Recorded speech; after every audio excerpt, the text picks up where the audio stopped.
Hello and welcome to the CX Files for August 1st, 2024. My name is Mark Hillary and I'm in Sao Paulo, Brazil.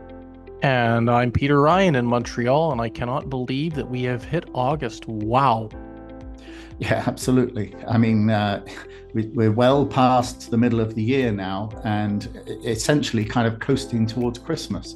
My daughter was actually wearing her Father Christmas pajamas the other day and saying, when is Father Christmas coming? And I was trying to remind her that we're still in the middle of the year. Well, I mean, it is winter in your neck of the woods, so maybe there was like some type of an association with that. But yeah, I know what you mean. Somebody said to me one time that August is truly the sunset of summer, and yeah, I mean, look, it's been a good one so far, but still a lot of runway to go before we hit Labor Day and into the silly season into Christmas time. Yeah. Well, why don't you introduce the guest this week? Because I know that you've got a focus on small to medium-sized enterprises, which in Europe I think is generally SMEs, but Yeah, probably it's more commonly known as SMB in the US. But yeah. smaller businesses and how they can actually design CX systems that work today, but also how they can scale up.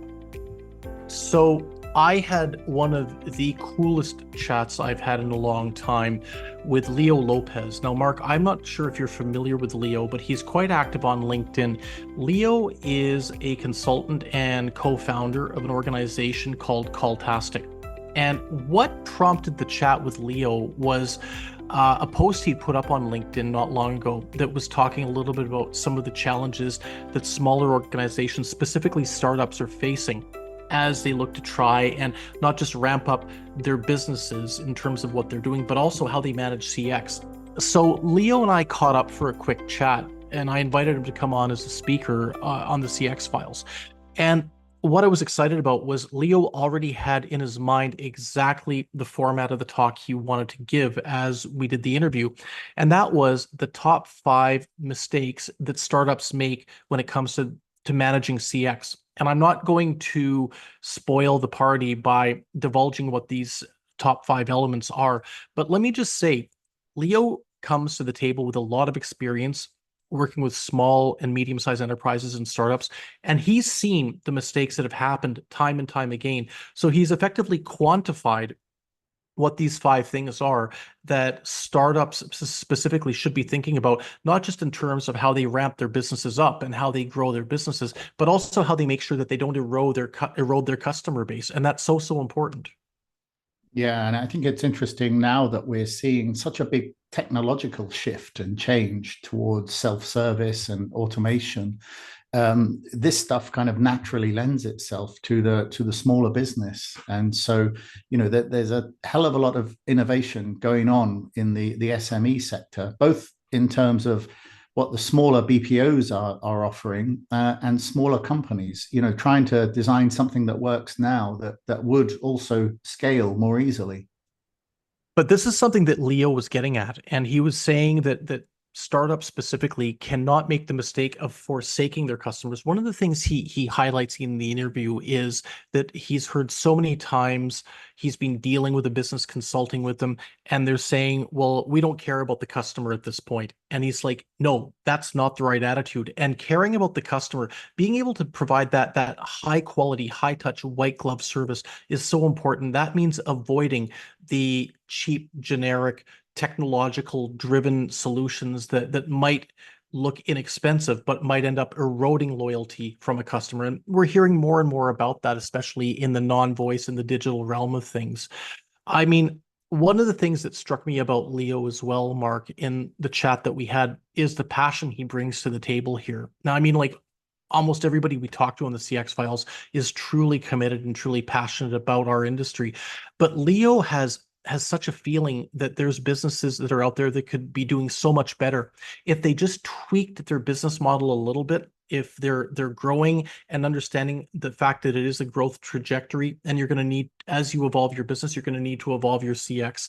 Just a lot of common sense he brings to the table that I truly believe anybody listening to the podcast today will walk away and take away from, and really say, even if they're dealing, if they're running a medium size or a larger business, there's a lot of lessons that they can take and apply to their own organizations as well.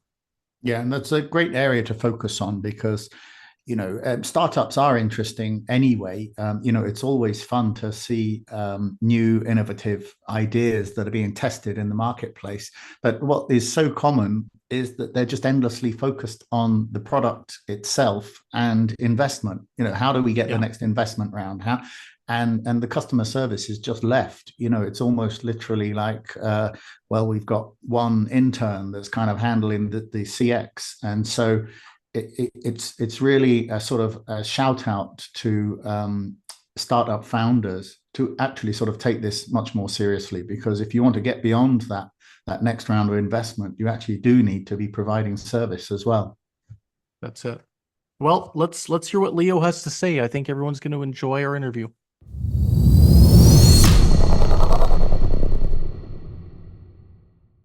Well, today the CX Files dives into a really, really interesting topic, and that is the issue of customer experience management within the realm of small businesses or startups. Now, as we were thinking about who we could chat with to enlighten us and enlighten the listenership in regards to some of the elements around CX for the startup community, I couldn't think of a better individual than my guest today, and that's Leo Lopez, who joins us from his home in the greater Los Angeles area. Now, Leo is the co-founder and consultant at Calltastic. Leo, it's great to have you on the CX Files. Thanks for taking some time. Thank you so much, Peter. It's a pleasure to be here. So, Leo, before we dive into some of the lessons that you're going to illuminate us around, I'd love it if you could talk a little bit about your background in our space. Can you tell us a little bit about you, how you got into CX, and what Calltastic's all about? Sure, absolutely. So I've been in the customer experience and contact center industry now for over 30 years. So I've been referred to as a call center fossil of knowledge at this point, which is probably pretty appropriate. I've been in a variety of different roles, care, service, telemarketing, sales, all contact center operations or customer experience focused positions. I think for the last 5 years, I've been working as the principal consultant and co-founder of Calltastic. We're a company that combines technology outsourcing and consultative support to help startups and small, medium-sized businesses build, grow, and scale their contact center and CX experience. Okay, very good, very good. Well, look, the pre-game show, as I like to call it, you and I had a chat a little bit about this whole issue about the startup community specifically, and where they might be missing some beats. Or let's be perfectly frank, if you're a startup, odds are you're probably not going to have experience working in CX or having had experience in a contact center. And you might find yourself treading water or paddling furiously just to keep your head above that water line as well. So when we were chatting, and you had almost a blueprint that you call 5 CX mistakes that every startup must avoid. And I think that is such an appropriate, cool way of looking at what organizations might want to use as a point of departure. 5 big themes, 5 broad themes. So, Leo, let's dive into it. If you were to enunciate each one of these areas, these pitfalls that individuals in the startup community might want to think about or think about avoiding, what would be the first one on your list? Sure, absolutely. And I think before we get started, just very quickly, I've been doing this obviously for a long time. I've been consulting at least nearly a decade. And so what I'm sharing with you today comes from the engagements, the different engagements and experience that I've had. And so when you do something long enough, you start to see a pattern. And there's a distinct pattern that presents itself where I could almost just tell them right up front when they first engage with me in a consultative engagement, and they're going to be like, yes, they nod yes to everything I said. So there's definitely a distinct pattern. And that's really where these 5 mistakes that startups need to avoid come from. And I think the very first one right off the bat is that there is a lack of investment. And this isn't just monetary investment, mind you. There's a lack of investment on the part of the leadership in terms of customer care, customer experience strategy. There are definitely, with budget constraints, sometimes can certainly be a financial lack of investment. But I think more so many companies I see talk about customer centricity in their company and their operations. And it just doesn't manifest. And I can understand why, right? Because you are trying to put together a company, and aside from company operations, how do we market? How do we acquire customers? How do we hold on and retain? And there's the infrastructure. So, never ending, right? And usually startups obviously are under resourced, under have budget constraints. But I just come to find that no matter how someone much preaches someone out how important the customer experience, and it just becomes an afterthought. And so there's not much. I've even had people tell me, well, we're getting our startup ready to launch in 2 months. This isn't really the time for us to think about how to support our customers, which, believe it or not, has happened several times. And I think that's a very big worry. The fact that you could be so inward focused on getting a business up and running, on making sure that all the operations are watertight and locked down. And you're actually of the view, we don't have time to focus on CX. We don't have time to focus on not just winning business, but then keeping the business and making sure that element of satisfaction, or even going beyond satisfaction, is going to be a focal point. And I mean, Leo, you've been around the block enough times as well as me to know that it costs a significant amount of money more to go out and acquire a new customer than it does to actually retain one. 100%. And, oftentimes my clients, the vast majority are dependent on recurring revenue. The first order, so to speak, in the e-commerce space or subscription space usually is a wash, right? Especially with the cost of acquisition. So you hit the nail on the head. I think, the inward focus. And again, I'm not saying it's not important, obviously, but customer experience and how you're going to support, interact, and engage with your customers should be right up there with your marketing, with your finance, with your company strategy. And when you talk about failure to invest or reluctance to invest, a lot of people might think that that's just purely a financial dynamic. But you've got to invest the time, you've got to invest the energy, you've got to invest almost the wisdom when it comes down to, for a startup to really have that CX mindset ready to go. No, absolutely. And I've seen this manifest a couple of ways. Now, contact center is not rocket science, but it is a very specialized skill set, and it's very nuanced. And so there's some bright folks there, entrepreneurs, that get it. But when it comes to the operational detail, it's a very highly tactical operation and requires a great deal of that kind of hyper-focused and attention to detail. And so I often find that the lack of investment either comes from I just don't have the energy or emotional resources to deal with this. Or the other big one, which I see, is I don't know. We don't understand this. And so oftentimes, again, I think from that perspective, people fear what they don't understand, maybe. So it's like they kind of steer away from it, so to speak. Okay, so let's go to number 2. What is number 2 on your list, Leo?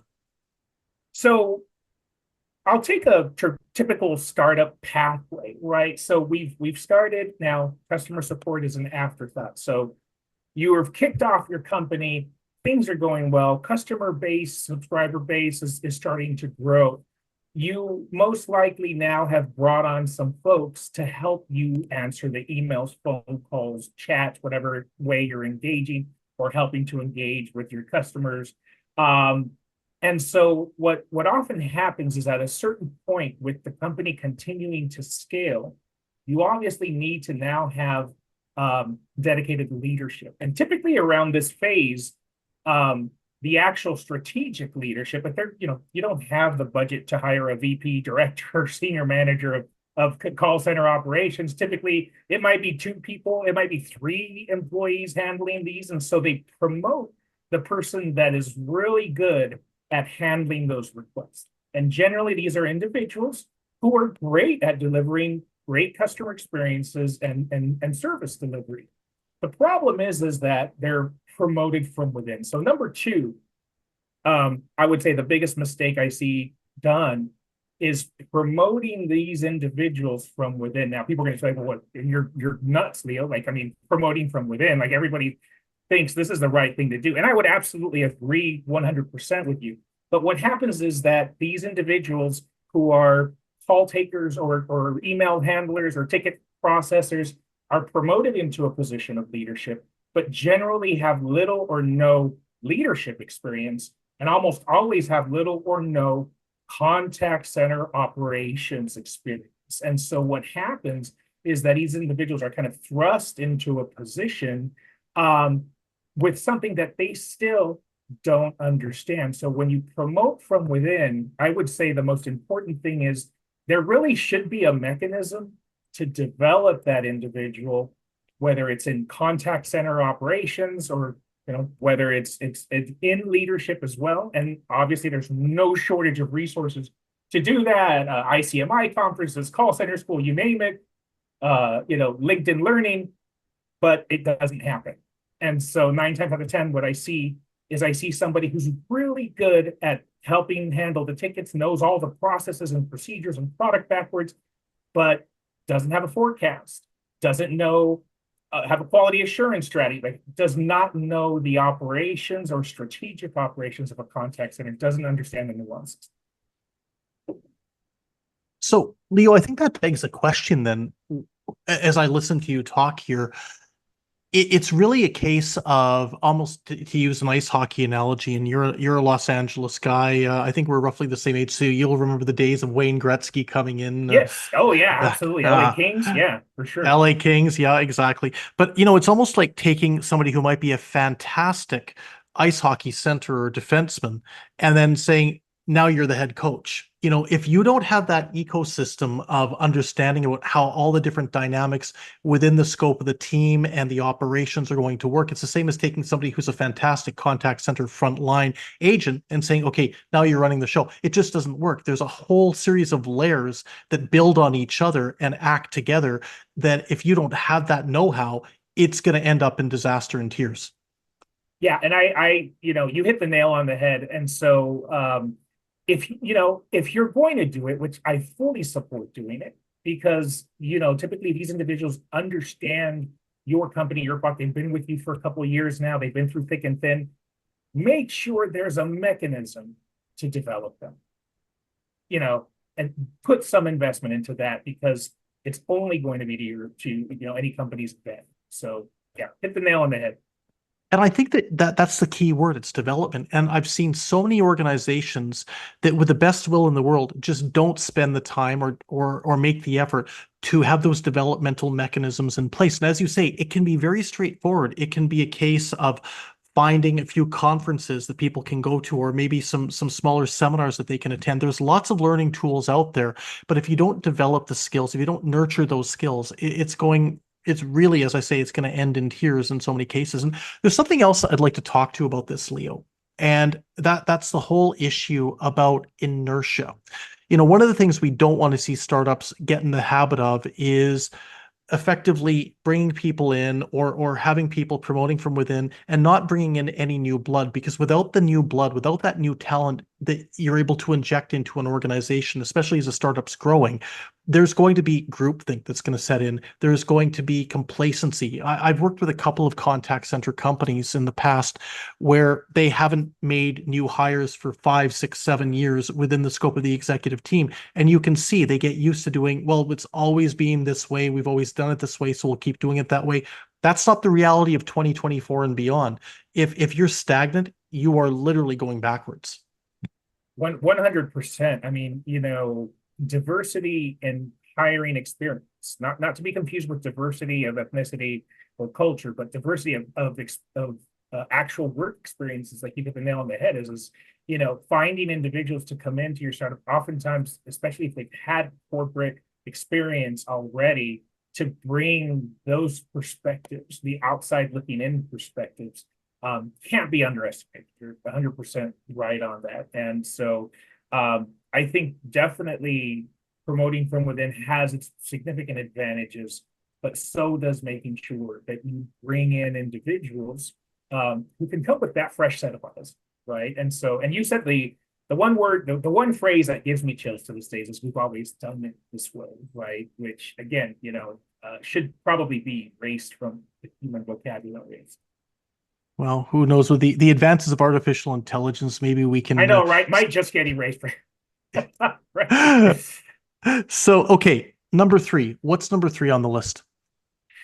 Number 3 is using antiquated strategies, and I find this a lot. So, I would say maybe 10, 15 years, maybe not so much, but there is this belief of, or strategy, I should say, of let's deflect contacts, right? Like and we've heard of contact deflection, contact redirection is like, let's bury our contact information, or let's make customers have to go through, and there's right or wrong ways of doing self-service. And I like to use the word contact redirection, of trying to have customers self-service them. And of course, nowadays with AI, that has gone up significantly in terms of being taken up a level. But going back to using antiquated strategies, I see a lot of small businesses or startups kind of do some of the old wisdom way back when early in my career, which was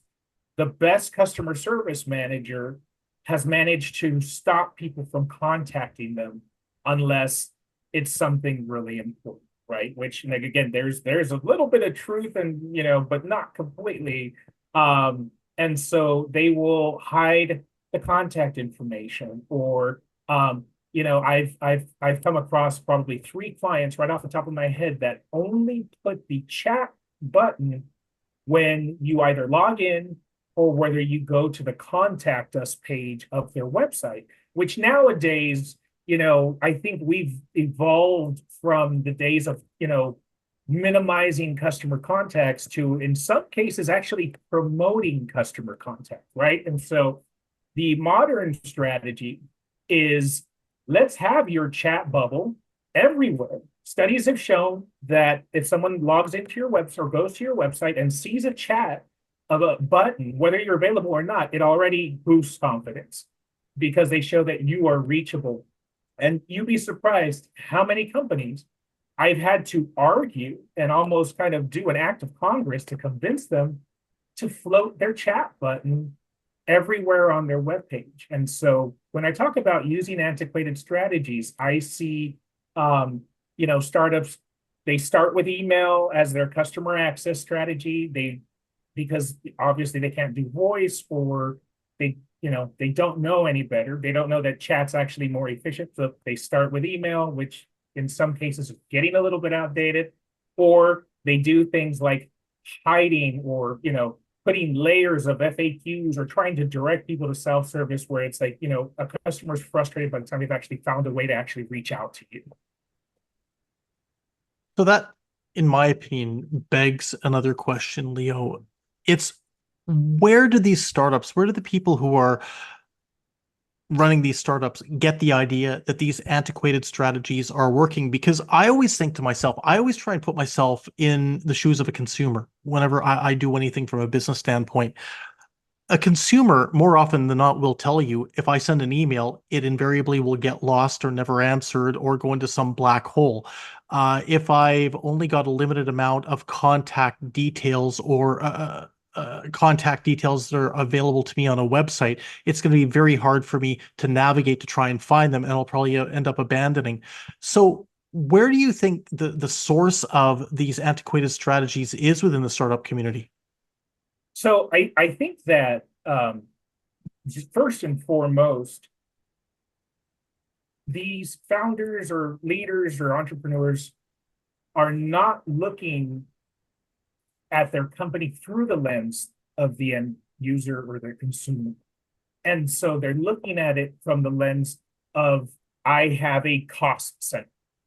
And the staffing and technology and licenses involved in supporting these customers and the level of effort in supporting these customers. And so I think first and foremost, what happens with that mentality is, the logical business decision is, well, to keep costs in control, we need to reduce the amount of times our customers can reach out to us, right? So I feel like they're not seeing it through the lens of their customers. They're seeing it through the lens of, we need efficiencies. We have budget constraints. We don't have, which I totally understand, but there is this penny wise, pound foolishness that comes with this, because in the example we talked about where like you said, it goes to an email and maybe 24 to 48 hours later, it gets, answered. It's like, well, had you answered within 30 seconds on a chat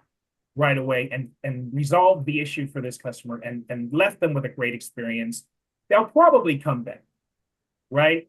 And so as opposed to what could potentially happen where they're going on social media, they're complaining about it. So again, this is penny wise, pound foolishness. Is how do we just invested a little bit into having online chat as a channel and promoting customer engagement?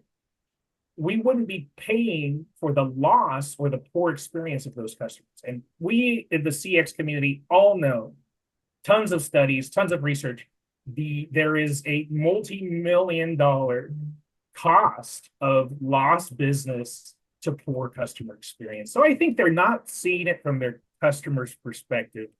That's really where I think it begins. I also think that these visionaries, these entrepreneurs, they're smart business people.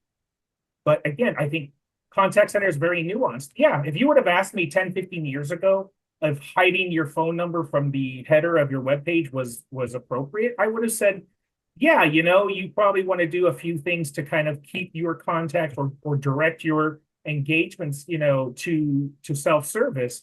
Nowadays, those of us in the CX and contact center and actually want to promote engagement. We want to proactively invite you to chat when you're sitting in the checkout page for 60 seconds or when you're idling on our website, right? Like, so we know that customer engagement is actually, yes, it does require an investment, but ultimately will yield the monetary reward in the form of a good customer experience, right? Okay, so number 4 is one that I'm really excited about. Would you fill us in on the 4th element on the list of CX fallacies or CX mistakes that startups should avoid? Yeah, absolutely. And so I think this is where, you alluded a little bit, we talked a little bit about this and, of not seeing your company through the lens of a consumer. And so number 4 is really not listening to customers. And it really is as simple as that. I think this kind of comes back to customer care is an afterthought. It comes back to using these antiquated ways of trying to prevent contacts. It looks at, all of it is really interconnected. And so you're not hearing your customers. Now, I think, don't get me wrong, I know that there's a lot of leaders that do take an interest, but oftentimes what I see leadership doing in these startups is they will look at social channels, and as soon as feedback pops up there, right, it's important because now you're talking about a global audience that can see this, right? But there's hundreds, if not thousands, of contacts outside of those social media interactions that are happening. And I think there's kind of 2 parts to this. One, there is not an investment in trying to see what's happening on those engagements. And, and again, this is not everyone, but it's very rare to see leadership read through transcripts. Like, when's the last time leadership has sat down and listened to 10 calls or listened to 10 call recordings? Or when's the last time that some of these executive leaders, have sat and read through chat transcripts? And there are those, and that do. But I think oftentimes what I don't see is they're not listening to the customers. They're not seeing the interactions, and that's where the rubber meets the road. And I think the second part of that not listening to customers is there are no mechanisms in place to report and track ongoing issues, trends, and opportunities, in part because you probably don't have a strong customer care leader that knows how to set up the right tags or dispositions in your system and put together a voice of the customer report based on the interactions, so it's kind of snowballs. All of these five things are not mutually exclusive and are definitely interrelated. So I think that the way you change that is to remember that the best contact center strategies and executions start from going to the actual customer interactions and listening and hearing and reading what customers are saying about your product, services, or your company and their experience. It does make me wonder, though, Leo, as you talk to startup founders or people who are leading startups, what would be the reticence? Why would you not want to listen to what your customers are saying? Is it too much of a distraction as you're trying to get a business up and running? Is it the concern that if you open up that Pandora's box, you're going to uncover something that could throw the business completely off? I think that, and I think those of us in leadership and at C-level and that are operating continue to tend to operate in the strategic, and our operational focus is just not there. And this kind of goes back to the investment I was talking about. I don't think that it's a lack of will. I really don't. I don't think it's a lack of the ability to or a willingness to. Frankly, I think that, yeah, it's freaking hard to build companies, and it takes a vast amount of energy. And so I think that what happens is that when people look at, there's no investment either in the beginning of, the company and their growth into customer care, it just never manifests. It inevitably, the focus remains on customer acquisition, marketing, investments, getting, venture capital, all of those types of things, rightfully so. So in part, I think the first thing that anybody would probably say is like, I really don't have time for this. And I think that the fallacy is you view it as a very menial or mundane task when it's not.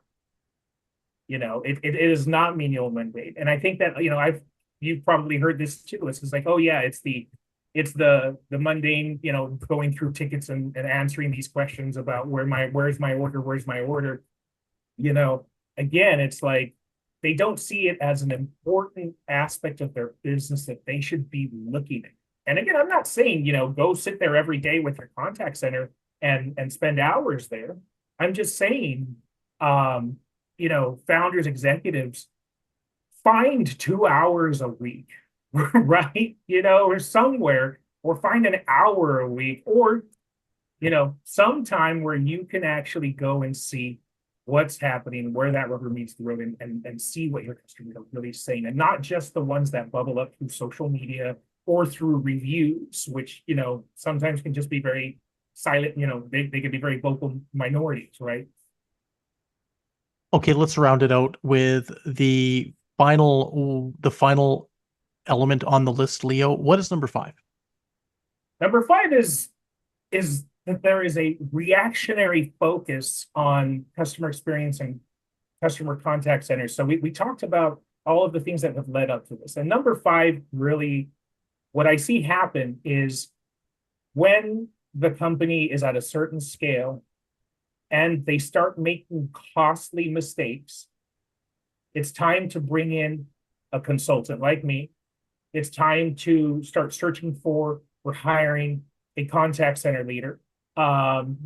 Or there needs to be an investment in finding or bringing in resources to start fixing the contact center, right? And so it's kind of like, we talked a little bit of, earlier about this DIY, right? There's, a lot of this is, I'm not hiring experts. I don't have the budget or the investment to bring in a contact center or customer experience operational leadership. So we're just going to do it ourselves. And so now we have a tree house that's missing some support beams, right? And so it's like, you know what? Let's get somebody to come in here and figure out where we've gone wrong. And, not again, I mean, this is the vast majority of my engagements aren't in the beginning or early stages of a startup. It's when years have gone by and, they've grown now and they've realized that, they're either overstaffed because they don't have a forecast, or they don't listen to their customers because they don't really have a voice of customer. They don't even do quality assurance, right? Like, so there's all of these things that you and I see as just call center 101, customer experience and contact center 101. It's missing. And so now suddenly it's an emergency because all of these costly mistakes are happening. They're looking at their customer return revenue and it's coming down, or their LTV, or their, in cases of subscriptions, their retention is starting to go up, and they are not saving their customers. And so suddenly it's time to sound the alarm bells and figure out, okay, we need someone to come in and really bring in the contact center leadership that we've needed. But again, it always happens after the fact. So what I would tell anybody is find a way to cut some of that resource and to have, whether it's a contact center assessment like we do, whether it's people in your network that you want to pick their brain, however you find help, even if it's articles, right? Use our great AI to look up best practices or how to create a workforce management plan. All of the knowledge is there, right? It's just a matter of putting in the effort, but do it before you get to post 2-3 year launch. And now you're dealing with a contact center that you want someone to come in, and more often than not, when there's a contact center that maybe there's 5, 10, or 15 people, and I'm coming in to change it, it is a major culture shock to everybody involved when they see, oh, well, this was actually the way it was supposed to have been done from the very beginning, right?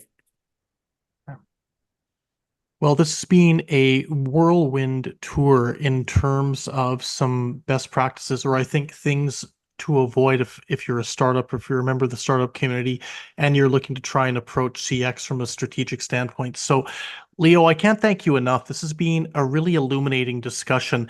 And before we finish up, I was just wondering if anybody wants to get in touch with you or wants to learn more about Calltastic, what's the best way to find you on the interweb?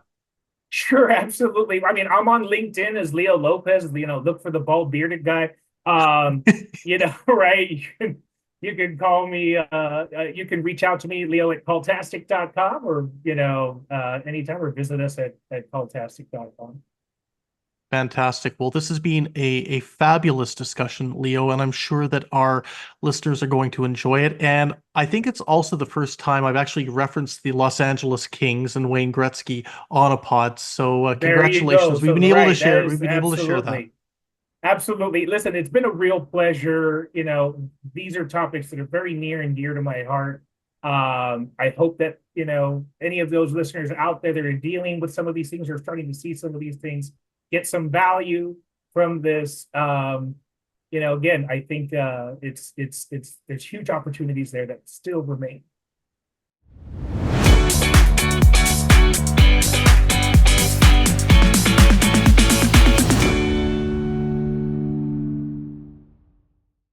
Thanks for listening to the CX Files podcast. We really appreciate your feedback and suggestions. You can reach myself, Mark Hillary, or Peter Ryan via LinkedIn.